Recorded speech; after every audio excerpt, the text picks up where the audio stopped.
तुम जैसे बेकार इंसान से मैं शादी करूंगी? क्या तुम पागल हो? ये वो कड़वे शब्द थे जो कभी मेरे कानों में गूंजे थे। लेकिन जब मैं अपनी जिंदगी के सबसे बुरे दौर से गुजर रहा था, तब लियू रूहान ने मुझसे शादी की थी। दुनिया भर के लोग बातें बनाते थे कि उसने सिर्फ मेरे भाई पर अपना गुस्सा निकालने के लिए मुझसे शादी की है, पर जब उसका वो भयानक कार एक्सीडेंट हुआ तो उसने अपनी वसीयत में अपनी पूरी जायदाद मेरे नाम कर दी। उसकी आखिरी निशानियों में एक रिकॉर्डिंग पेन भी था। जब मैंने कांपते हाथों से उस रिकॉर्डिंग पेन को ऑन किया तो उसमें से उसकी वही जानी पहचानी मीठी और कातिलाना आवाज गूंज उठी। आनरान, क्या तुम मुझे एक बार किस कर सकते हो? इतने सालों के लंबे इंतजार के बाद आखिरकार मुझे उस बर्फ जैसी खामोशी के नीचे छुपा उसका बेइंतहा प्यार दिखाई दिया था। लेकिन अफसोस, तब तक बहुत देर हो चुकी थी। और फिर पलक झपकते ही मेरी आंखें खुलीं और मैंने खुद को अतीत में पाया। मेरा पुनर्जन्म हो चुका था। मेरी सौतेली माँ ने मेरा हाथ जोर से पकड़ रखा था और रोते हुए कह रही थी, आनरान, क्या तुम अपने भाई की जगह जेल जा सकते हो? इस कहानी की शुरुआत बहुत पहले हुई थी। 16 साल की उम्र से पहले मैं आन खानदान का लाडला छोटा मालिक हुआ करता था। मेरे माता पिता मुझसे बेहद प्यार करते थे और मेरी बहन तो मुझ पर जान छिड़कती थी। सब कुछ एकदम परफेक्ट चल रहा था, जब तक कि एक दिन आनबोड़ा हाथ में डीएनए टेस्ट की रिपोर्ट लेकर मेरे सामने नहीं आ गया। उस दिन मुझे पता चला कि पैदा होते ही अस्पताल की नर्स से बच्चों की अदला बदली हो गई थी। आनबोड़ा ही इस आन परिवार का असली खून और सच्चा वारिस था। और मैं तो बस एक नकली छोटा मालिक था जिसने अनजाने में उसके हक की ऐशो आराम की जिंदगी जी ली थी। सच सामने आने के बाद मैं वो घर छोड़कर जाना चाहता था, लेकिन मेरे सगे माता पिता इस दुनिया में नहीं रहे थे। आन परिवार मुझे इस तरह अनाथों की तरह सड़कों पर भटकते नहीं देख सका, इसलिए उन्होंने कानूनी तौर पर मुझे गोद ले लिया। शुरुआत में मेरे सौतेली माता पिता मेरे साथ बहुत अच्छे थे। मेरी बहन ने भी मुझसे मुंह नहीं मोड़ा और आनबोड़ा ने भी कभी मुझे परेशान करने की कोशिश नहीं की। मैं इस बात के लिए उनका जिंदगी भर शुक्रगुजार था। लेकिन फिर कहानी में एक ऐसा मोड़ आया जिसने सब कुछ बर्बाद कर दिया। आनबोड़ा का फिल्म के सेट पर पीछे किसी एक्टर के साथ झगड़ा हो गया। बहस इतनी बढ़ी कि वो एक्टर सीढ़ियों से नीचे गिर गया और कोमा में चला गया। वो पूरी तरह से एक प्लांट बन चुका था। उस वक्त सेट पर कोई सीसीटीवी कैमरा या मॉनिटरिंग सिस्टम नहीं था, लेकिन किसी न किसी को तो इस हादसे की जिम्मेदारी लेनी ही थी। बदकिस्मती से मैं उस वक्त वहीं मौजूद था और मैंने सब कुछ अपनी आंखों से देखा था। आनबोड़ा की पैरवी करने वाली नर्स रोती बिलखती मेरे पास आई। उसने मुझसे हाथ जोड़कर भीख मांगी कि मैं आनबोड़ा का गुनाह अपने सर ले लूं। खुद आनबोड़ा मेरे पैरों में गिर गया। उसने जमीन पर सर पटककर मुझसे माफी मांगी। उसका वो रोता हुआ चेहरा देखकर मेरा दिल पिघल गया और मैंने हामी भर दी। मैंने आनबोड़ा की जगह पुलिस के सामने अपना गुनाह कबूल कर लिया। मुझे जेल की सलाखों के पीछे भेज दिया गया, जहां मैंने ऐसी ऐसी तकलीफें झेली जो बयान नहीं की जा सकती। शुरुआत में तो मेरे घरवाले मुझसे जेल में मिलने आते थे। वो अपनी गलती और पछतावे के आंसू रोते थे। लेकिन धीरे धीरे उनका आना कम हो गया और फिर एक दिन ऐसा आया जब कोई भी नहीं बचा। एक बार जेल में कोई एक्टिविटी चल रही थी तो जेलर ने हम सब कैदियों से पूछा कि जेल से रिहा होने के बाद हमारे क्या प्लान हैं। मैंने बहुत देर तक सोचा और फिर पूरी संजीदगी से कहा कि बाहर निकलकर मैं सबसे पहले अपने मम्मी पापा से मिलना चाहता हूं। मेरे बगल में बैठा कैदी मेरी इतनी सादगी देखकर हंसने लगा। मैं भी उसकी हंसी में हंस दिया, लेकिन मैंने उसकी बात का कोई बुरा नहीं माना। पर जब सच में मेरी रिहाई का दिन आया तो मुझे लेने कोई नहीं आया। जेल के बाहर सिर्फ आनबोड़ा का असिस्टेंट खड़ा था जो मुझे एयरपोर्ट छोड़ने आया था। उसने मेरे हाथ में पैसों से भरा एक बैग थमा दिया। उसने मुंह से एक शब्द भी नहीं निकाला, लेकिन मैं सब समझ गया था। मेरे माता पिता ने मुझे हमेशा के लिए छोड़ दिया था।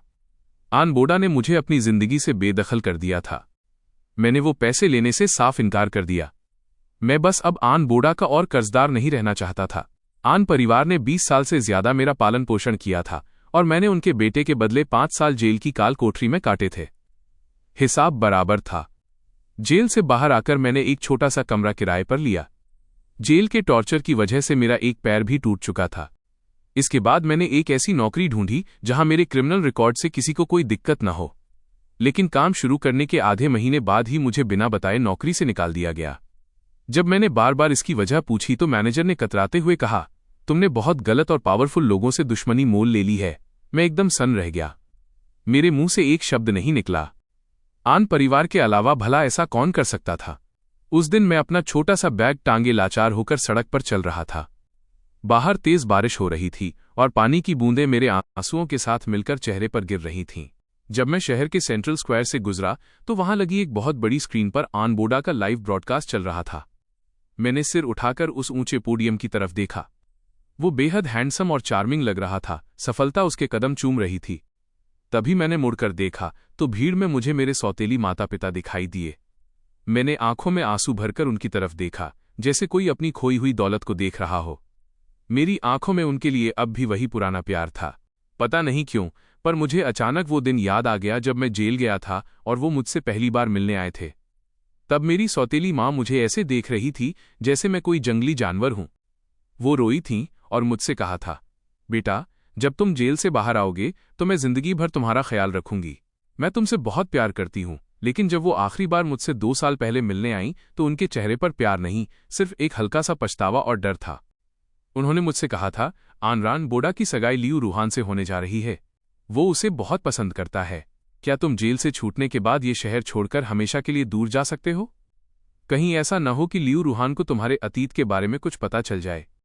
लियू रूहान, जो लियू खानदान की सबसे बड़ी बेटी थी।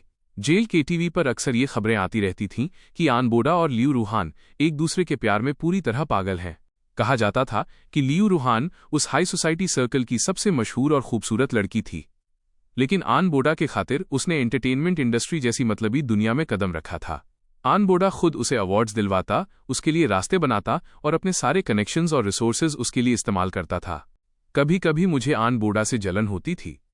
मुझे जलन होती थी कि उसके पास प्यार करने वाले माता पिता हैं और जान छिड़कने वाली गर्लफ्रेंड है। सिर्फ कुछ ही सालों में उसका करियर और लव लाइफ दोनों आसमान छू रहे थे, और एक मैं था जिसके पास न माता पिता थे, न करियर, न प्यार और न ही कोई परवाह करने वाला। जहां तक बात लियू रूहान की मुझसे शादी करने की है तो वो महज एक इत्तेफाक था। नौकरी से निकाले जाने के बाद मैं अपने गृहनगर लौट आया और एक मामूली रेस्टोरेंट में वेटर का काम करने लगा। वहां बहुत भीड़ रहती थी। पता नहीं आन बोडा को कहां से भनक लग गई। जब वो मुझे ढूंढते हुए वहां पहुंचा तो मैं ग्राहकों को बियर सर्व कर रहा था। तभी वहां एक आदमी ने बहुत ज्यादा शराब पी ली और वो रेस्टोरेंट की मालकिन के साथ बदतमीजी करने लगा। मुझसे रहा नहीं गया और मैंने उसके मुंह पर एक जोरदार थप्पड़ जड़ दिया। वो आदमी गुस्से से पागल हो गया और उसने मुझे लात मारकर जमीन पर गिरा दिया। सारी शराब और खाना मेरे ऊपर गिर गए। मैं बेबस होकर फर्श पर पड़ा रहा, लेकिन उस आदमी का गुस्सा शांत नहीं हुआ था। वो मुझे गंदी गंदी गालियां दे रहा था और मुझे और मारने के लिए आगे बढ़ा, पर अगले ही पल वहां अजीब सा सन्नाटा छा गया। मैंने अपनी भारी आंखें खोली तो सामने लियू रूहान खड़ी थी। उसके चेहरे पर एक हल्की सी मुस्कान थी, जैसे उसे इस बात से कोई फर्क ही नहीं पड़ता कि वो कहां खड़ी है। उसने मेरी तरफ देखा और कहा, आन, तुम सच में बहुत दयनीय हालत में हो। मैं किसी तरह उठा और अपने कपड़ों पर लगा खाना साफ करने लगा। मैंने सिर्फ सिर हिलाया और उसके बगल से निकल जाना चाहता था, लेकिन जैसे ही मैं आगे बढ़ा पीछे से उसकी आवाज आई, आन। मैंने मुड़कर उसकी तरफ देखा। तुम इस वक्त बेहद लाचार दिख रहे हो। क्या तुम मुझसे शादी करना चाहते हो? मैंने हैरान होकर पूछा। क्या तुम पागल हो गई हो? लियू रूहान ने बहुत सीरियस होकर मेरी तरफ देखा। उसकी आंखें गहरी और खामोश थीं, उनमें कोई इमोशन नजर नहीं आ रहा था, लेकिन वो अपनी बात को लेकर बिल्कुल गंभीर थी। उसने कहा, सच कहूं तो तुम्हारे भाई आन बोडा ने मुझे धोखा दिया है। उसने मुझे डंप कर दिया। मेरा मूड बहुत खराब है और तुम्हें इस आन परिवार ने बर्बाद कर दिया है। तो देखा जाए तो हम दोनों इस खेल के सताए हुए लोग हैं। हमारा एक छोटा सा अलायंस बन सकता है। वैसे भी अब तुम्हारे पास खोने के लिए बचा ही क्या है? मुझसे शादी करके तुम्हारा कुछ नुकसान नहीं होने वाला। फिर तुम डर किस बात से रहे हो? मैंने इस बारे में ठंडे दिमाग से सोचा। मैंने उसे कोई जवाब नहीं दिया और वो वहीं खामोश खड़ी मेरा इंतजार करती रही। तभी एक ठंडी हवा का झोंका हमारे बीच से गुजरा। मैं अभी सोच ही रहा था कि लियू रूहान ने अपना कीमती कस्टमाइज्ड कोट उतारा और मेरे कांपते कंधों पर डाल दिया। उसी पल मुझे उसके बदन की वो बेहद खास और महंगी खुशबू आई। जब मेरी और लियू रूहान की शादी का ऐलान हुआ तो पूरे बिजनेस और एंटरटेनमेंट सर्कल में जैसे धमाका हो गया। हर कोई यही कह रहा था कि लियू रूहान ने सिर्फ आन बोडा को नीचा दिखाने और उसे जलाने के लिए मुझसे शादी की है। शादी के मंडप पर जब लियू रूहान ने हाँ कहा तो मैंने नोटिस किया कि स्टेज के नीचे खड़े आन बोडा की आंखें गुस्से और दर्द से बिल्कुल लाल हो चुकी थीं। मैं एकदम सुन्न होकर वहां से निकल गया। मैंने अपने सामने खड़ी लियू रूहान को देखा, लेकिन वो मुस्कुरा रही थी। उसने पलटकर आन बोडा की तरफ देखा तक नहीं। उसे देखकर ऐसा लग रहा था जैसे उसने कभी उससे प्यार किया ही न हो, जैसे उसे वाकई कोई फर्क नहीं पड़ता था। शादी के बाद लियू रूहान ने मेरा बहुत ख्याल रखा। उसने मुझे अपने पर्सनल असिस्टेंट की जॉब दे दी, जिसकी वजह से हम 24 घंटे एक दूसरे के साथ रहने लगे। एक दिन मैंने उससे इसकी वजह पूछी तो उसने हल्की सी मुस्कान के साथ कहा, मुझे डर लगता है कि घर पर अकेले इस हैंडसम लड़के को देखकर कोई चोर न चुरा ले जाए। अगर तुम्हारी मासूमियत खो गई तो ये मेरा बहुत बड़ा नुकसान होगा ना। मैं उसकी इस बचकानी बात पर हंस पड़ा और मैंने उससे बहस नहीं की। जेल में रहने के दौरान मुझे बहुत प्रताड़ित किया गया था, जिसकी वजह से मेरा शरीर बेहद कमजोर हो चुका था। एक मामूली सर्दी खांसी भी मेरे लिए जानलेवा बन जाती थी। जब लियू रूहान को ये पता चला तो उसने देश के सबसे बड़े और मशहूर डॉक्टर को बुलाकर मेरा इलाज करवाया। तब जाकर मेरी तबीयत में सुधार हुआ। वो मेरे बेड के पास बैठी मेरा हाथ थामे रहती थी। उसकी आंखों में एक अजीब सी सच्चाई और शिद्दत थी। उसने कहा, आन रान, मैंने तुम्हें खरीद लिया है। अब तुम्हारी ये जिंदगी मेरी है। तुम मुझसे पहले नहीं मर सकते। मैं जानता था कि उसकी बातें बहुत बचकानी थीं, लेकिन उसकी आंखों में छुपे उस गहरे दर्द को देखकर मैंने बस हामी में सिर हिला दिया। मैं नहीं जानता था कि वो अंदर ही अंदर किस बात से इतनी दुखी थी, पर मैंने ये सीख लिया था कि ज्यादा सवाल नहीं पूछने चाहिए। कभी कभी बिना किसी दखल अंदाजी के एक दूसरे के साथ चुपचाप वक्त बिताना ही जिंदगी को खूबसूरत बना देता है। लेकिन आखिरकार जिसने अपना वादा तोड़ा वो मैं नहीं था, वो खुद लियू रूहान थी। मिस्टर आन, कल सुबह ठीक 4 बजे मिस लियू का एक बहुत भीषण कार एक्सीडेंट में निधन हो गया। कृपया हमारी गहरी संवेदनाएं स्वीकार करें। जब हॉस्पिटल के डॉक्टर ने ये कहा तो मेरे पैरों के नीचे से जमीन खिसक गई। जब मैंने वार्ड का दरवाजा खोला तो लियू रूहान के माता पिता फूट फूट कर रो रहे थे। मैंने अकेले ही लियू रूहान के अंतिम संस्कार की सारी रस्में पूरी की। हमारी शादी के 5 साल बीत जाने के बाद भी लोग हमारे रिश्ते को ढोंग ही मानते थे। आन बोडा मुझसे नफरत करता था क्योंकि वो लियू रूहान के प्यार में अंधा था। वो हमेशा मेरा तमाशा देखने के ताक में रहता था। जब लियू रूहान के माता पिता वहां से चले गए तो वो कई बार मेरे सामने आकर मुस्कुराया, लेकिन अब उसके चेहरे पर वो पुराना घमंड और तेज नहीं था। एक हफ्ते बाद लियू रूहान के वकील मिस्टर चेन मेरे पास प्रॉपर्टी ट्रांसफर के कुछ डॉक्यूमेंट्स लेकर आए। जाने से पहले उन्होंने मेरे हाथ में एक रिकॉर्डिंग पेन दिया। यह मिस लियू की आखिरी निशानी है। ये एक्सीडेंट में डैमेज हो गया था, पर हमने इसे रिपेयर करवा लिया है। मुझे लगता है कि आपको इसकी सबसे ज्यादा जरूरत है। लियू रूहान ने अपनी वसीयत में अपनी सारी जायदाद और कंपनी के शेयर्स मेरे नाम कर दिए थे। मैंने कांपते हाथों से उस रिकॉर्डिंग पेन को ऑन किया। उसमें से लियू रूहान की वही मीठी आवाज आई, मिस्टर आन, मैंने तुमसे शादी सिर्फ आन बोडा को जलाने के लिए नहीं की थी और न ही ये कोई दिखावा था। मैं कुछ पल के लिए स्तब्ध रह गया, लेकिन फिर मेरा दिल ऐसे शांत हो गया जैसे मुझे इस बात का पहले से ही एहसास था। शायद तुम बहुत पहले ये बात भूल चुके हो, लेकिन हमारा कनेक्शन बहुत पुराना है। उस वक्त तुम स्कूल में सबके चहेते और सीनियर आइडल हुआ करते थे। तुम टीचर्स के सबसे फेवरेट स्टूडेंट थे। मेरे प्रोफेसर अक्सर तुम्हारी तारीफ करते नहीं थकते थे। हर बार जब वो तुम्हारे प्रोफेसर से बात करते तो मुझसे चिढ़कर कहते थे, लियू रूहान, मुझे तुम्हारी ये हरकतें बिल्कुल पसंद नहीं, मुझसे दूर रहो। मैं ये सुनकर अनजाने में ही मुस्कुरा दिया, लेकिन फिर अपनी हंसी रोक ली। उस वक्त मैं तुमसे बहुत चिढ़ती थी, लेकिन फिर भी अपनी नजरें तुम पर से हटा नहीं पाती थी। जैसे मैं तुम्हारे प्यार में अंधी हो चुकी थी। और फिर तुम उस हादसे के केस में फंस गए, क्योंकि कोर्ट और पुलिस की उस सोकॉल्ड इन्वेस्टिगेशन में सब कुछ साफ दिख रहा था, लेकिन वो पूरी तरह से सस्पेक्टेड था।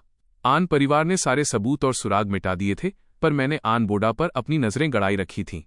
शुरुआत में सबको लगा कि लियू रूहान और आन बोडा एक दूसरे से प्यार करते हैं और वो सिर्फ सच सामने लाने का बहाना ढूंढ रही थी। लेकिन लियू रूहान को भी अंदाजा नहीं था कि आन बोडा कितना शातिर और घटिया इंसान है। पर आखिरकार उसने सुराग ढूंढ ही निकाला। मुझे अचानक याद आया कि शादी से कुछ दिन पहले लियू रूहान ने बहुत एक्साइटेड होकर मुझसे पूछा था, आन रान, क्या तुम उन लोगों से अपना बदला लेना चाहते हो? तब मैंने अपना सिर हिलाकर कहा था, नहीं, अब सब कुछ खत्म हो चुका है।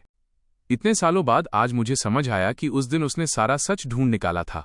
उसने मेरे लिए उस सच की तलाश की थी और मेरे ही खातिर उसने उस सच को दुनिया से छुपाकर रखा था। यानी जो कुछ भी उसने किया वो सब सिर्फ मेरे लिए था। मेरा दिल भर आया। वैसे मैंने दुनिया के साथ साथ तुमसे भी झूठ बोला। इसका मतलब मेरी एक्टिंग सच में बहुत बहुत अच्छी थी, है ना? तुम्हें पता है, जब मैं तुमसे शादी करने आई थी तो तुम्हारा वो चेहरा, तुम्हारी वो मासूम आंखें कितनी क्यूट लग रही थीं। खैर छोड़ो, मैंने बहुत ज्यादा बातें कर ली हैं। सच तो ये है कि मैं हमेशा से तुमसे एक बात पूछना चाहती थी। आन रान, क्या तुम भी मुझे पसंद कर सकते हो? शायद मैं इस जन्म में तुम्हारा जवाब ना सुन पाऊं, तो जब मैं अगले जन्म में तुम्हारे पास आऊंगी तब मुझे अपना जवाब देना। मैंने रिकॉर्डिंग में उसके आखिरी शब्द बिल्कुल साफ सुने। उसने कहा था, आन रान, मैं सच में दिल से तुमसे बहुत बहुत ज्यादा प्यार करती हूं। इतने सालों से दिल में दबाकर रखा हुआ मेरा सारा गुबार इस एक पल में आंसुओं के रूप में फूट पड़ा। मेरी आंखों से लगातार आंसू बहने लगे। आज जाकर मुझे लियू रूहान के उस समंदर जैसे गहरे और खामोश प्यार का एहसास हुआ था। लेकिन शायद अब बहुत देर हो चुकी थी। उस खाली पड़े सुनसान लिविंग रूम में अब भी लिली के वो फूल रखे थे जो लियू रूहान कुछ दिन पहले घर लेकर आई थी। मुझे हमेशा से लिली के फूल बहुत पसंद थे, इसीलिए वो जब भी उन्हें लाती तो किसी बेशकीमती खजाने की तरह मेरे पास आकर कहती, आन रान, देखो इसकी खुशबू कितनी अच्छी है ना, मैं इसे खास तुम्हारे लिए चुनकर लाई हूं। अब से मैं रोज हमारे घर के फूल बदला करूंगी। हाँ, इसकी खुशबू सच में बहुत अच्छी थी। उस वक्त उसकी आंखों में जो चमक थी वो आसमान के टिमटिमाते तारों जैसी थी। मैं भला उसे इनकार कैसे कर सकता था। लेकिन वादा करने वाली ने ही मुझसे झूठ बोला। वो मुझे अकेला छोड़कर पहले ही चली गई और अपने साथ उस लिली की आखिरी खुशबू भी ले गई। खिड़की से होकर चांद की रोशनी मेरे ऊपर पड़ रही थी। मैंने उसे छूने के लिए अपना हाथ उठाया, लेकिन मुझे सिर्फ एक सर्द एहसास हुआ। एक हफ्ते बाद मैं दोबारा मिस्टर चेन से मिलने गया। मिस्टर चेन, कृपया लियू रूहान की ये सारी संपत्ति और शेयर्स किसी अनाथालय को डोनेट कर दीजिए। मुझे ये सब नहीं चाहिए। मिस्टर चेन ने मुझसे पूछा, मिस्टर आन, क्या आपने कभी मिस लियू से प्यार किया था? मैं बस धीरे से मुस्कुराया, पर मैंने कोई जवाब नहीं दिया। पता नहीं इस बात को कितने महीने बीत गए। मुझे बस इतना याद है कि जिस दिन जंग छिड़ी थी, मैं उस ठंडे बर्फ के टावर के सामने लेटा हुआ था। मैं छत की तरफ देख रहा था और मेरे दिमाग में मिस्टर चेन का वही सवाल गूंज रहा था कि क्या मैंने कभी लियू रूहान से प्यार किया था। मैं उससे प्यार करता था। मैं हमेशा से सिर्फ उसी से प्यार करता था। देखते ही देखते मेरी चेतना धुंधली होने लगी और मेरी सांसें थम गईं। लेकिन जब दोबारा मेरी आंखें खुलीं तो मैं हैरान रह गया। मेरा पुनर्जन्म हो चुका था और मैं अतीत के उसी पल में वापस आ गया था। मेरी सौतेली माँ मेरा हाथ पकड़कर गिड़गिड़ा रही थी। आन रान, मैं तुम्हारे आगे हाथ जोड़ती हूं, अपने भाई की जिंदगी बचा लो। तुम्हारा भाई अभी बहुत छोटा है, वो जेल की चक्की कैसे पीसेगा? मुझे सच में अपनी गलती का एहसास है। मुझसे वो अनजाने में हो गया था। मैं जेल नहीं जाना चाहता। मैं एक उभरता हुआ सुपरस्टार हूं। अगर मैं जेल गया तो मेरा पूरा करियर, मेरी पूरी जिंदगी तबाह हो जाएगी। आन बोडा जमीन पर घुटनों के बल बैठा फूट फूट कर रो रहा था। सौतेले पिता ने उसे कसकर गले से लगा रखा था। अब हम क्या करेंगे? मेरे बेटे का क्या होगा? सौतेली माँ ने मेरा हाथ और जोर से भींचा। उसका पूरा चेहरा आंसुओं से भीगा हुआ था। उसने बेहद संजीदगी से कहा, आन रान, अपने भाई के बदले तुम जेल चले जाओ प्लीज। मैं बिना कुछ बोले खामोश खड़ा अपनी माँ को देखता रहा। उस जगह पर कोई सीसीटीवी कैमरा नहीं था। वहां सिर्फ मैं और आन बोडा मौजूद थे। मेरी माँ ने कहा, हम पुलिस से कह देंगे कि तुमने गलती से उस एक्टर को धक्का दे दिया था। आन रान, पुलिस को कोई सबूत नहीं मिलेगा, तुम बिल्कुल फिक्र मत करो। तुम्हारे जेल जाने के बाद मैं खुद तुम्हारी पूरी मदद करूंगी, तुम्हारी हिफाजत करूंगी।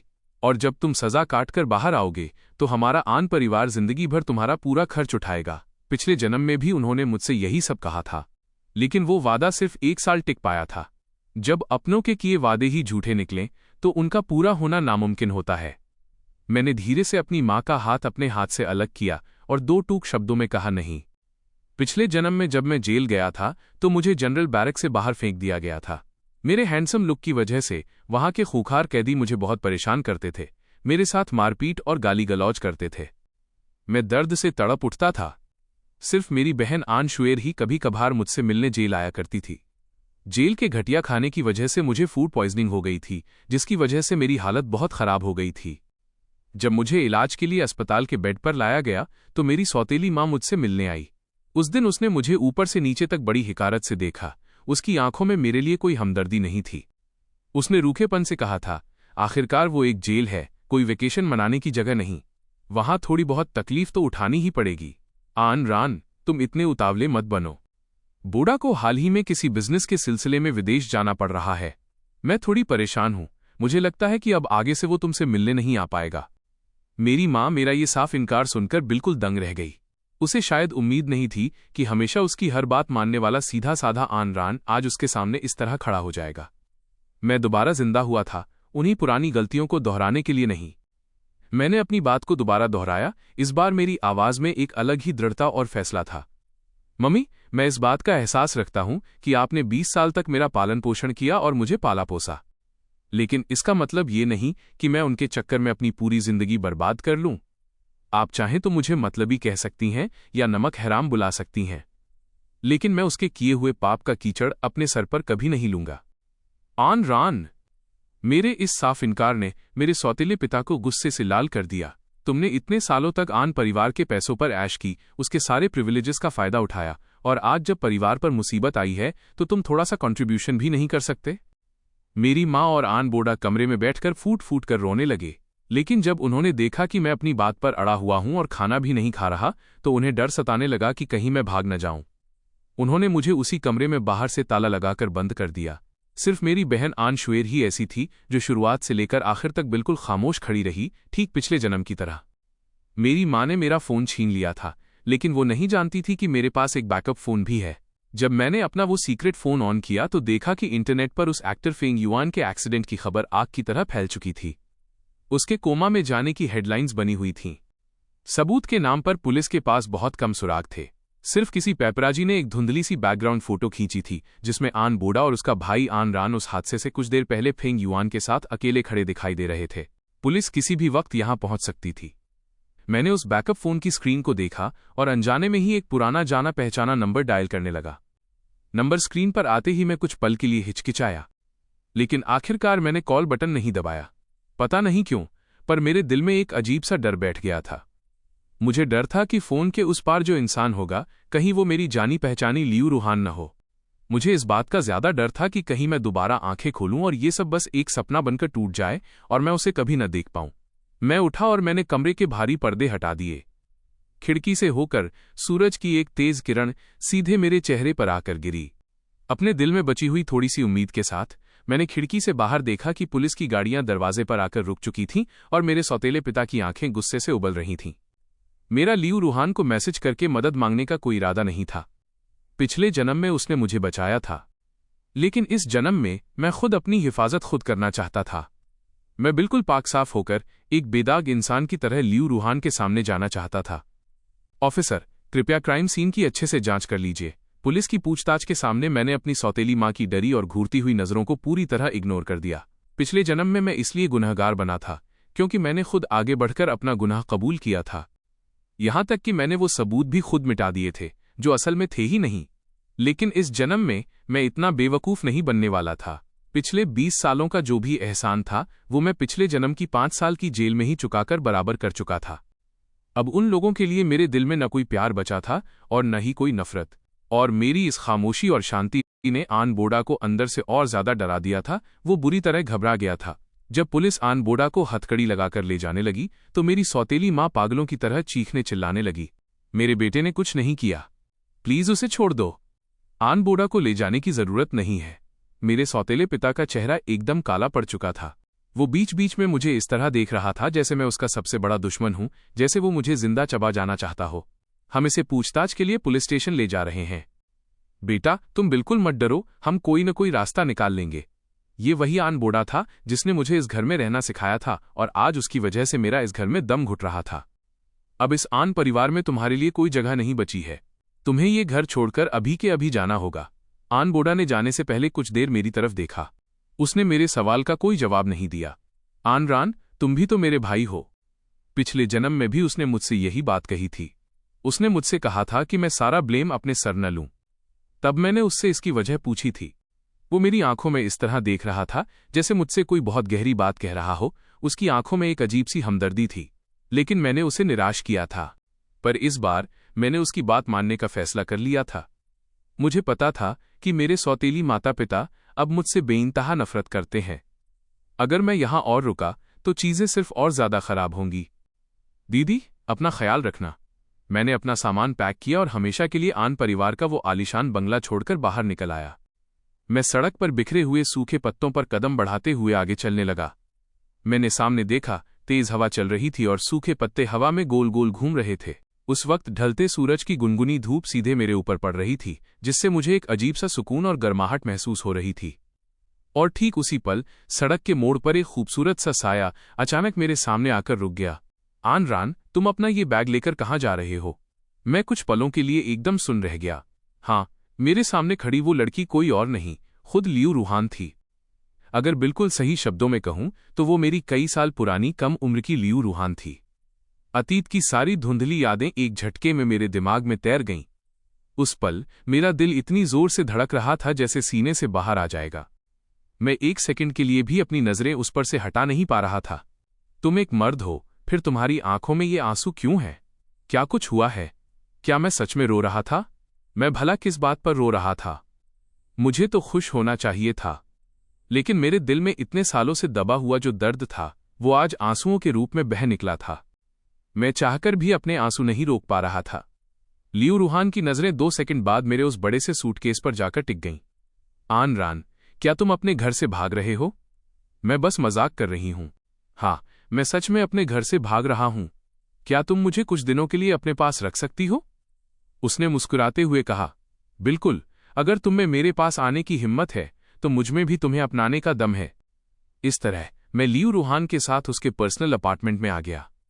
हर चीज को बिल्कुल सिंपल और क्लासी रखना हमेशा से उसका स्टाइल था। पिछले जन्म में जब लियू रूहान की मौत हुई थी तब मैं कुछ वक्त के लिए इसी अपार्टमेंट में रहा था, इसलिए मैं यहाँ के चप्पे चप्पे और लेआउट से बहुत अच्छी तरह वाकिफ था। मैं फ्रेश होने के लिए लियू रूहान के बाथरूम में गया। वहां की हर चीज पुरानी यादों को ताज़ा कर रही थी। मैंने शीशे में अपनी उन लाल हो चुकी आंखों को देखा। मैंने एक ठंडी सांस ली। मुझे खुद पर थोड़ी शर्म आ रही थी। मैंने तो फैसला किया था कि मैं इस जन्म में लियू रूहान के सामने एक गरिमा और गर्व के साथ जाऊंगा, लेकिन बदकिस्मती देखो, जब भी मैं उससे मिलता हूं हमेशा इसी तरह लाचार और बिखरी हुई हालत में होता हूं।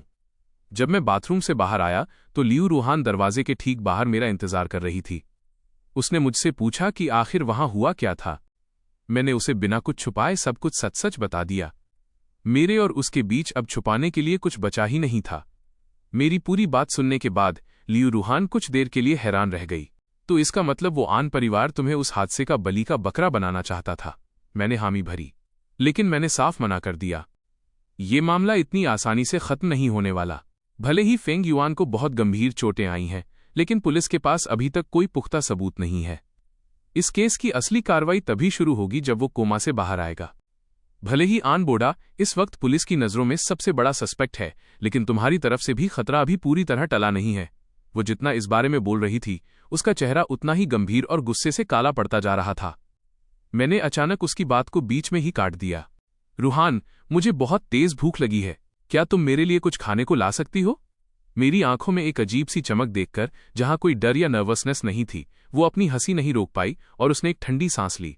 ठीक है, मैं अभी किचन में जाकर तुम्हारे लिए कुछ बनाती हूं। बस थोड़ा सा इंतजार करो। मैंने सिर हिलाया।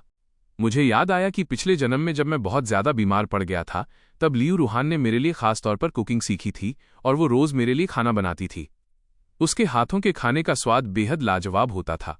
मुझे लगता था कि उसे पहले से ही कुकिंग आती होगी, लेकिन जब आज उसने मेरे सामने नूडल्स का वो कटोरा लाकर रखा तो मुझे अचानक एहसास हुआ कि लियू रूहान जैसी अमीर खानदान की लड़की, जिसकी सेवा के लिए हमेशा नौकरों की फौज खड़ी रहती थी, उसे शुरुआत में कुकिंग का क भी नहीं आता होगा। उसने वो सब सिर्फ मेरे लिए सीखा था। वो जो कुछ भी करती थी हमेशा सिर्फ मेरे लिए ही करती थी। मैंने चॉपस्टिक्स उठाई और नूडल्स का एक कौर अपने मुंह में डाला। लियू रूहान बहुत उत्सुकता और उम्मीद के साथ मेरे चेहरे के एक्सप्रेशंस देख रही थी। उसकी खूबसूरत आंखों में छोटे छोटे तारों जैसी चमक थी। वो बेहद हसीन लग रही थी। उसे देखकर मुझे मेरी पुरानी यादों की वो औरत याद आ गई जिसने मुझसे पूछा था कि क्या मैं उसे पसंद करता हूं। मैंने अपना सिर नीचे झुकाया, अपने दिल में उठने वाले उस भावुक दर्द को छुपाया और मुस्कुराकर सिर हिलाया। ये बहुत टेस्टी है, बस थोड़ा सा नमक तेज है। मुझे ये बहुत पसंद आया। क्योंकि मैंने कह दिया था कि नमक थोड़ा तेज है, इसलिए उसने उस नूडल्स के कटोरे को सीधे डस्टबिन में फेंक दिया। उसने खुद चॉपस्टिक से एक बाइट ली और अगले ही पल पूरा कटोरा कचरे के डिब्बे के हवाले कर दिया। ये सच में बहुत बकवास बना है। भले ही मुझे कुकिंग नहीं आती, पर इतना घटिया खाना तो मैं तुम्हें नहीं खिला सकती। मैंने कहा, कोई बात नहीं। मुझे पूरा यकीन है कि फ्यूचर में तुम बहुत अच्छी कुकिंग करने लगोगी। उसने मुस्कुराते हुए पूछा, क्यों भला? मैंने उसकी आंखों में आंखें डालकर कहा, क्योंकि मेरे फ्यूचर में सिर्फ तुम ही हो, आन रान के फ्यूचर की सबसे अजीज इंसान। उसने हैरान होकर पूछा, मैं तुम्हारे फ्यूचर में कौन हूं? मैंने कहा, मेरी हमसफर, वो इंसान जिससे मैं दुनिया में सबसे ज्यादा प्यार करता हूं। मुझे लगा कि लियू रूहान मेरी ये बातें सुनकर एकदम चौंक जाएगी या मुझसे 1000 सवाल